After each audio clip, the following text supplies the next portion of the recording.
ওয়াজ করে গেলে হবে না, আজকে আপনাদেরকে একটু প্রেসক্রিপশন দিয়ে গেলাম, সারা জীবন আমল রাখবেন। আর আমাদের পোলাপানের কথা তো বলে লাভ নেই, ও খালি মাইন কি চিবিতে বিড়ি টানে। এই ঠিক আসতে করলেন কা, এখন তো বোঝা যাইতেছে। জোরে খান, জোরে জোরে। আমি এক মুরব্বীরে জিগেলাম, চাচা বিড়ি কয়টা লাগে? কয় হুজুর 60টা লাগে। তাই আমি বললাম আপনি মানুষ না জিন? কয় যা বলেন 60টি বিড়ি টানতে হবে। আমাকে টাইনে যদি বেহস্ত পান তো চেষ্টা করে দেখেন, আর কি করবেন বলেন তো, কি কমু আর কি বলার আছে। আমি এক বাথরুমে ঢুকছি, তখন দিয়ে গন্ধ খালি বিড়ির গন্ধ। তো বেরোয় আসার পরে কেয়ারটেকারে বললাম, বেটা খালি টাকাই গুনলি, একটু পরিষ্কার টরিষ্কার করস না, বিড়ির গন্ধ কাক। হুজুর আপনার আগে যে ঢুকছিল হাতে বিড়ি টানছে। তাই বললাম বিড়ি টানার জায়গা তো বহু জায়গা আছে, গাছগাছালি আছে, স্ট্যান্ড আছে, বাস স্ট্যান্ড আছে, দোকানপাট আছে, তো বাথরুমে বয়ে টানে কেন? হুজুর না টানলে বলে ক্লিয়ার হয় না। বুঝতে পারছেন? তো হে কি বিড়ি ধরছে না বিড়ি হেরে ধরে গেছে? বিড়ি কিন্তু তারে ধরে ফেলছে, হে বিড়ি ধরে নাই, বিড়ি হেরে ধরছে। এই তো বিড়ির কার্যকলাপ, বুঝতে পারছেন? তো এগুলি না খেয়ে আপনি খেজুর খান। একসাথে বলবেন না আল্লাহু আকবার। আচ্ছা, একটা বিড়ির দাম কত? যারা বিড়ি খান শরম করার কিছু নাই, আমি আপনাদেরকে একটা পরিসংখ্যান দিচ্ছি। একটা বিড়ির দাম কত? সর্বনিম্ন কত? 5 টাকা। সর্বনিম্ন একটা বিড়ির দাম কত? 5 টাকা। আচ্ছা, প্রত্যেক দিন যে বিড়ি খায় বা বিড়ি টানে বা নেশাগ্রস্ত, তার এই বিড়ি কয়টা লাগে? 1 প্যাকেট লাগে না? হ্যাঁ, 1 প্যাকেট তো লাগে। তো 1 প্যাকেটে কয়টা বিড়ি থাকে? 25টা। তুই কেমনে জানোস? তুই দোকানদারি করস না। আচ্ছা, জানো, জানার দরকার আছে। তো একটা বিড়ির দাম, 1 প্যাকেটে ধরেন 20টা বিড়ি থাকে, তো 5 টাকা করে যদি বিড়ি খায়, 20টা বিড়ি খাইলে 100 টাকা চলে যায় বিড়ির পিছনে, ঠিক কিনা? তো মাসে কত গেল? 3000 টাকা। আমাকে মসজিদের ইমাম সাহেবের বেতন কত? এই দেখেন আমরা কত বড় জুলুম করতেছি। দেখেন মসজিদের ইমাম সাহেবের বেতন কত? কয় হাজার? জোরে বলেন। ইমাম সাহেবের বেতন 5000। বেগুনের কেজি কত?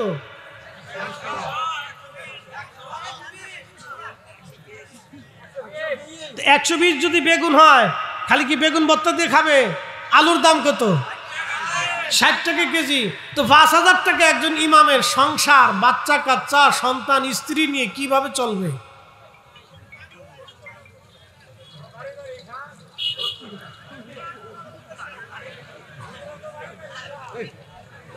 আচ্ছা বলেন না, বাড়ি খাইলো, এ তো হুজুর নিজে খায়, কিন্তু স্ত্রী তার বাড়ি খায় না, তার বাচ্চা কাচ্চা তো আপনাদের বাড়ি খায় না। হুজুর তো নাই নিজে খাইলো, কিন্তু তার বাচ্চা কাচ্চা তো আছে। তাহলে বোঝা গেল 5000 টাকা একজনের সংসার যথেষ্ট না। কথা কোন ঠিক কিনা? তাহলে একজনের বিড়ি যদি 3000 টাকা চলে যায়, তারে যদি জিজ্ঞেস করেন ভাই রে তুমি মসজিদের ইমাম সাহেবের বেতন বাবদ 500 টাকা মাসে দাও, তা দেয় না। দেয় দেয় দেয় না। 100 টাকা অনেকে দেয় না, 50 টাকা মাসে অনেকে দেয় না। বাকি ফেলতে ফেলতে 6 মাস ফেলছে, সে আবার শোয়ার আগে ঘুমানোর আগে চিন্তা করে মরার পরে 80টা হুর পাবো, বেহেশতের ভিতরে 80টা বউলে দৌড় পারবো। শয়তানে আসার কয় চাচা যতই চিন্তা করেন পাবেন না, কারণ আপনি যে নামাজ পড়ছেন ইমামরে ঠকাইছেন, টিয়া দেন নাই। বুঝে তারপরে যায়। আমি একটা পরিসংখ্যান আপনাদেরকে দিলাম। আমরা আমাদের ইনসান ভিত্তিক সমাজ যদি করতে পারতাম, তাহলে আমরা সবাই সুখী হইতে পারতাম। কথা ঠিক কিনা? দোকানে বাকি খাইছে আর দেয় না, দোকানে বাকি খাইছে আর দেয় না, ওই দোকানের সামনে দিয়ে আর যায় না, দোকানদার সিটি পাঠালেও খবর পায় না। টাকা হাওলাত দিছেন, টাকা উঠাইতে গেলে ঝগড়া করা লাগে, ওই টাকা আর ফেরত পাইতে পারছে মানে চেষ্টা করলেও পান না। আর এই জমির দালাল, ওই আপনার বিদেশের দালাল, এরকম দালালের খপ্পরে টাকা পড়লে তো ওই টাকা উঠাইতে উঠাইতে 6 বছর 12 বছর চলে যায়। কি কথা কন না কেন? এই হচ্ছে আমাদের সমাজ। আমরা এই কঠিন পর্যায়ে পড়ছি। ওয়াজ করলে কি হবে? ওয়াজ করে মানুষের হেদায়েত কেন হচ্ছে না, এর পিছনে অনেক রহস্য আছে। আল্লাহ হেদায়েত করুক, সকলে বলে না আমি। আমরা কি কবরে যাব না? পৃথিবীতে কি চিরদিন থাকবো? সুযোগ নেই। আসতেছি, কোরআনের আয়াত পড়ছি, সেদিকে ফিরে আসতেছি।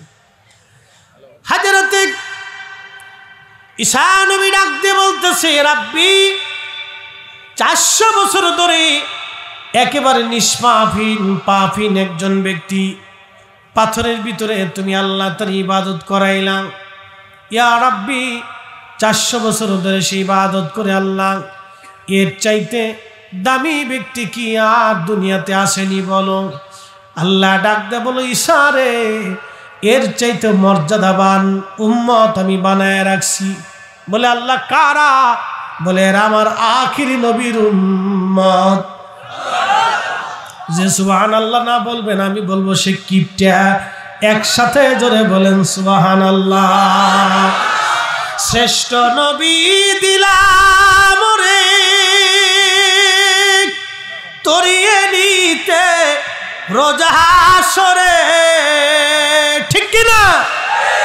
শ্রেষ্ঠ নবী দিলাম রে তরিয়ে নিতে রোজা হাসরে, পথ না ভুলি তাই তো দিলে পাক কুরআনের বাণী খোদা তোমার মেহেরবানি। সুন্দর ফুল সুন্দর ফল মিঠা নদীর পানি খোদা তোমার মেহেরবানি, খোদা তোমার মেহেরবানি। শ্রেষ্ঠ নবী দিলাম রে তরিয়ে নিতে রোজা হাসরে, ঠিক কিনা? হাত উঁচু করে বলেন ঠিক কিনা? শ্রেষ্ঠ নবী দিলাম রে তরিয়ে নিতে রোজা হাসরে, পথ না ভুলি তাই তো দিলে পাক কুরআনের বাণী খোদা তোমার মেহেরবানি। সুন্দর ফুল সুন্দর ফল মিঠা নদীর পানি খোদা তোমার মেহেরবানি, খোদা তোমার মেহেরবানি। তুমি কতই দিলে রতন ভাই বারাদার পুত্র স্বজন, খোদা পেলে অন্ন জুগাও মানি চাই না মানি, খোদা তোমার মেহেরবানি। উঠে কারা? হ্যাঁ মুতে ধরছে মনে না? না না না, খুদাই যদি উঠেন তাহলে বিপদ আছে। আমি জানি শেরপুরের একটা রোগ আছে, শেরপুর জামালপুরে একটা রোগ হলো এই মাহফিলের পরে তো তবরক নাই। চিন্তা করে যে তবরক আলাইসাল্লাম যেহেতু নাই তো যাই গিয়া, কি কথা কর না? যদি মুনাজাতের আগে উঠেন আমার অনুমতি ছাড়া যদি উঠেন তাহলে কিন্তু বিপদ আছে, বিপদে ফেলাবো আজকে। আমার অনুমতি ছাড়া উঠা যাবে না, একটা লোক উঠবেন না। আমি আগে বলছি দীর্ঘ ওয়াজ করবো না, আপনাদেরকে নিয়ে কাজকে কয়েকটা মর্যাদার কথা বলছি, আর শুধু জুমার মর্যাদার বলছি। প্রত্যেক কদমে 1 বছরের নেকি। আরো জোরে জোরে জোরে জোরে জোরে। এটা কি আমাদের গুণে না নবীর গুণে? আমাদের গুণে না নবীর গুণে? তো নবীর গুণে যদি আমাদের এত দাম হয় তো রসুলের দাম কত? তো ওই নবীর উম্মত হওয়ার কারণে আমরা ভাগ্যবান, কথা কোন ঠিক কিনা? তাহলে এখন রসুলের উম্মতের কাজ আমাদের করা লাগবে না? নামাজে আসতে হবে নি, রোজা রাখতে হবে নি, হালাল খাওয়া লাগবে নি। আমার দিকে তাকান, অ্যাটেনশন, মনোযোগ দিয়েন। এই যে আজকে ওয়াজ নসিহত শুনে আপনারা বাড়ি চলে গেলেন, যাই কালকে চিন্তা করলেন যে ফরিদি হুজুরের ওয়াজ শুনছিলাম, আজকে রাত আর ছাড়বো না। আজকে যেহেতু জুমার রাত, তো সুন্দর করে মসজিদে যাইয়া একবারে জায় নামাজ বিছিয়ে দিয়ে ফরিদি সাহেবের মতো সুন্দর একটা ফাঁকরি মতোই দিয়ে একবারে জুব্বা জাব্বি গাই দিয়ে আতর গোলাপ লাগাইয়া মসজিদে নামাজে দাঁড়াই গেছে।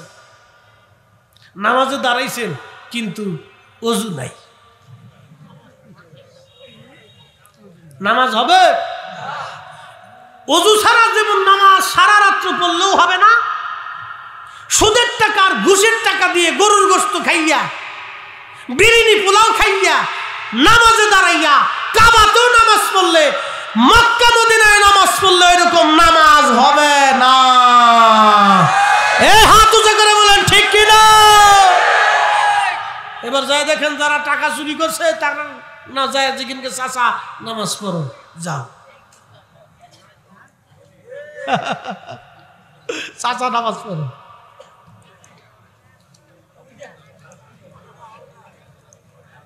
হবে হবে মুসলমান মুসলমানের মতো হতো।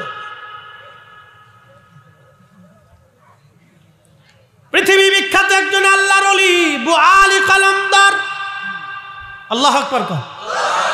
এদেশে ইসলাম আনছে কারা? জোরে জোরে জোরে জোরে জোরে না। ইতিহাস মিথ্যা বলে না, ইতিহাস মিথ্যা বলে না। ইসলাম আনছে ওলিরা, কথা ঠিক কিনা? ওলিদের দেওয়া ইসলামে সার রোপণ করে বীজ বপন করে চাষাবাদ করতেছে উলামায়ে কেরাম।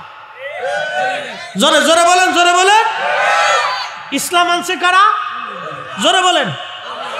এবং এই ইসলামের বীজ বপন করে চাষাবাদ করে সার দিয়ে এটারে সুন্দর করে সজীব করে রাখছে আলেমরা, কথা কন না ঠিক কিনা? এই উঠে গে, এই উঠে গে,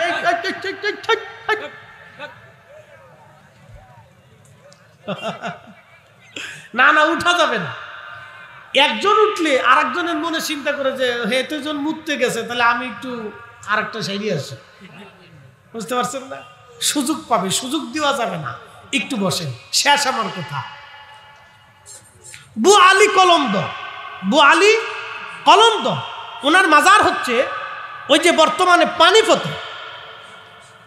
শোনেন, আমরা ওলি মানি, আমরা জিয়ারত মানি, কিন্তু শিরিক মানি না। হাত উঁচু করে বলেন, হাত উঁচু করে বলেন। কোন মাজারে আমরা সেজদা মানি না, হাত উঁচু করে বলেন ঠিক কিনা? মহিলা পুরুষ এক জায়গা হয়ে নাচানাচি, বেরসরিয়া কাজ, এইগুলো ইসলামের ভিতরে নাই, আমরা জীবনে মানি না, মানবো না। হাত উঁচু করে বলেন ঠিক কিনা? হতে পারে না, এটা ইসলাম না, এটা দিন না। ওলিরা এই জন্য দেশে আসেন নাই। ওলিরা ফ্রেশ ইসলাম নিয়ে এসেছেন, ওলিরা সাজদা নিয়ে এসেছেন, কালেমা নিয়ে এসেছেন, একই এনেছেন, বিশ্বাস এনেছেন, সঠিক ইসলাম তিনি এনেছেন।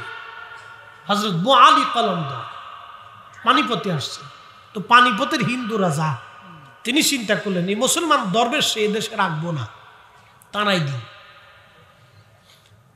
তো সাধু সন্ন্যাসী পুরোহিত ব্রাহ্মণ ঠাকুর গণক তাদের ধর্মে যারা আছে সবাইকে ডাকছে, বলতেছে আপনারা যজ্ঞ করে দেখেন, গবেষণা করে দেখেন এই দরবেশে কিভাবে তাড়ানো যায়।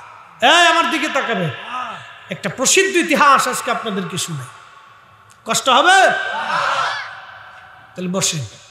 একটা লোক উঠবেন না, আশেপাশ থেকে উঠতে গেলে পাঞ্জাবি টাইনি ধরে বসে রাখেন। ভাই সাহেব তুই যাইস না, ব শুনে যা। আজকে এখান থেকে এই ঘটনার থেকে আমাদের জন্য জীবনে অনেক বড় শিক্ষা আছে, আমি বলে দিয়ে যাই।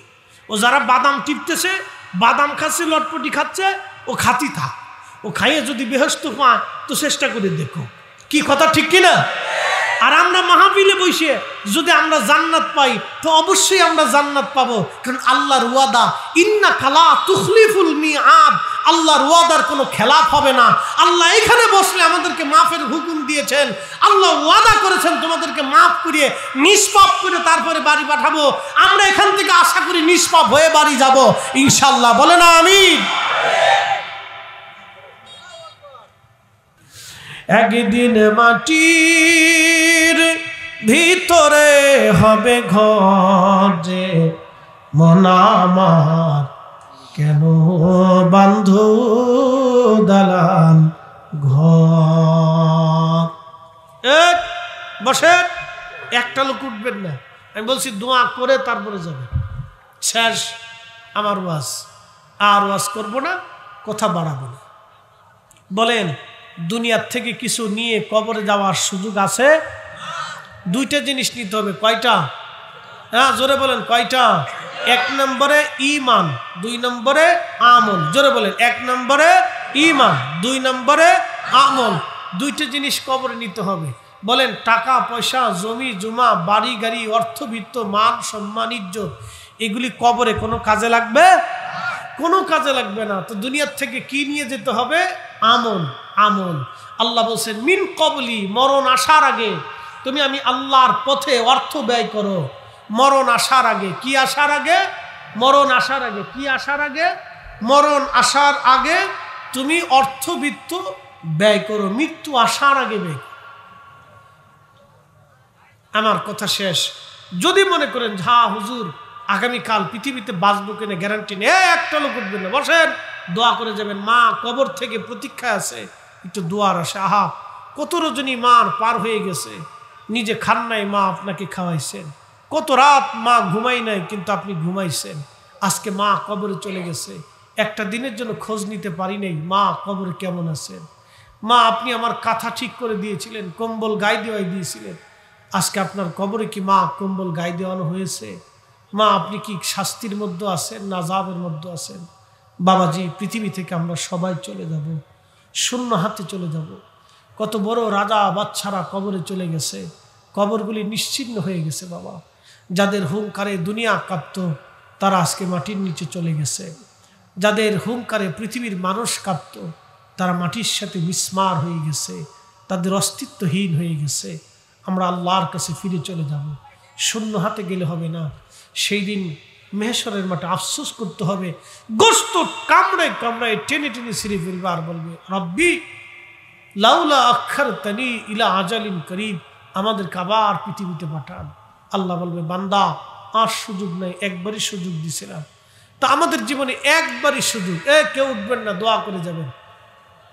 ওই মার জন্য বাবার জন্য মসজিদে কিছু রেখে যাবেন, বেশি যাব না, যার যার সামর্থ্য নিজে বুঝবেন। এখানে মসজিদের ইমাম সাহেবকে দিতে আসেন নাই, মসজিদের কমিটিকে দিতে আসছেন না, আপনি আল্লাহর ঘরে দিবেন, আপনার নিজের জন্য জমা করে যাবেন, কাউকে দেওয়ার জন্য এখানে আসেননি। মসজিদে যদি 1 টাকা দেন সেটাও আপনার নিজের জন্য, যদি 1 লক্ষ দেন সেটাও আপনার নিজের জন্য, কাউকে দেওয়ার জন্য আপনি আসেন নাই। কেউ উঠবেন না দোয়ার আগে। এখন আমি আপনাদের কাছে চাচ্ছি, একজন লোক যদি উঠে যান তাহলে আরেকজনের মন খারাপ হবে। একটা লোক উঠবেন না, আপনাদের হাতে পায়ে অনুরোধ করে বলতেছি, আমি মসজিদের জন্য চাচ্ছি, আল্লাহর কসম আমি আল্লাহর ঘরের জন্য চাচ্ছি, কারো ঘরের জন্য চাইতেছি না। আপনার ঘর, ইমাম সাহেবের ঘর, মুসল্লিদের ঘরের জন্য চাবো না, আমি আল্লাহর ঘরের জন্য চাবো। যদি আল্লাহতে বিশ্বাসী হন তাহলে আল্লাহর ঘরের জন্য বরাদ্দ করে যাবেন, যদি আখিরাতে বিশ্বাসী হন তাহলে বরাদ্দ করে যাবেন, যদি কবরে বিশ্বাসী হন বরাদ্দ করে যাবেন। যদি মনে করেন যে না হ্যাঁ আল্লাহর আদালতে দাঁড়াইতে হবে তাহলে আল্লাহর ঘরে জমা করে যাবেন, কারো জন্য না, আপনার নিজের জন্য রেখে যাবেন। এখানে নিজের জন্য, আল্লাহর ঘর মসজিদের জন্য আপনার রেখে যাবেন। আমি লম্বা কথা বাড়াই নেই, একটানা 1.5 ঘন্টা আপনাদের সামনে কথা বলেছি। এই 1.5 ঘন্টা আপনাদেরকে বুঝাইতে চাইছি, ইসলামের দিকে টানছি, আল্লাহ তার রসুলের মহাব্বতের দিকে আপনাদেরকে টানছি। আমরা এখানে বিভিন্ন ঘরানার মানুষ আছি, বিভিন্ন দলের মানুষ আছি, বিভিন্ন মতের মানুষ আছি, বিভিন্ন দরবারের মানুষ আছি। আমরা সবাই এক এবং অভিন্ন, আমরা একটা দেহ, আমরা এক কোরআনের প্রতীক, আমরা এক রসুলের অনুসারী। কথা বলেন ঠিক না বেঠিক?